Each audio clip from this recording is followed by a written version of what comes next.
Welcome to part 2 of my video series on the Danish language. The first video was some general facts about Danish and Danish history, and now I will move on to the actual part of the language. So the topic is the verb to be. So this is probably the most general verb in most languages, describing something you are, something is.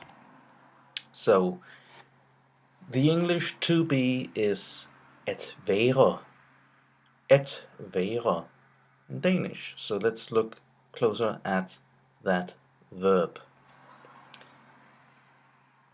So the first part is at.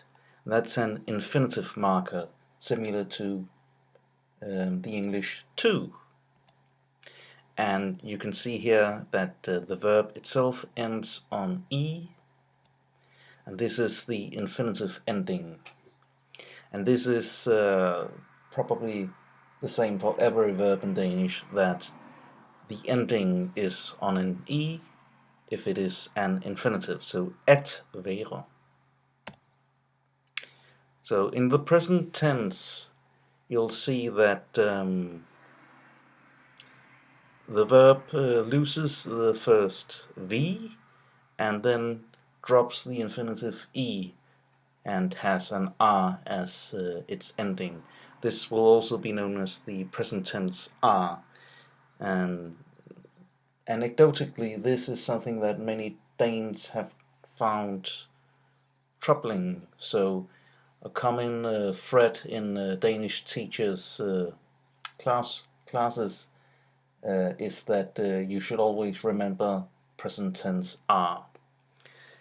On the left you can see the pronouns I, you, he, she, it, we, you, they.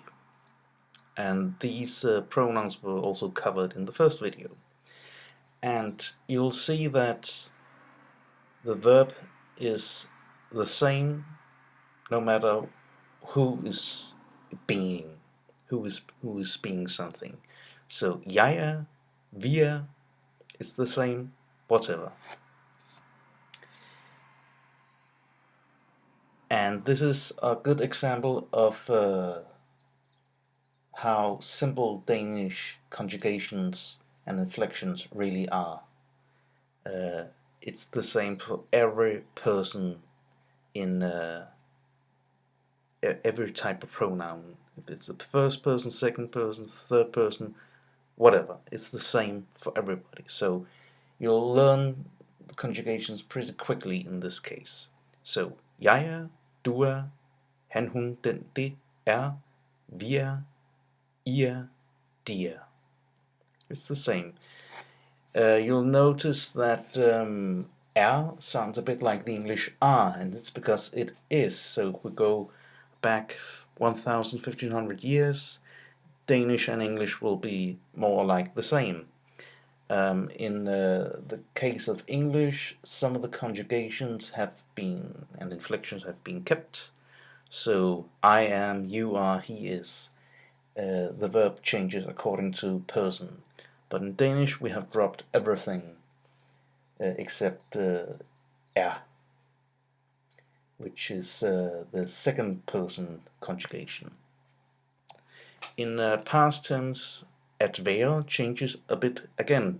So here you can see that the first v returns, and the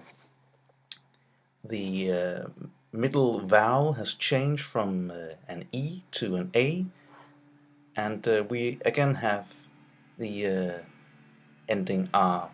In this case, the past tense ending is the same as the present tense, but it's not always that case.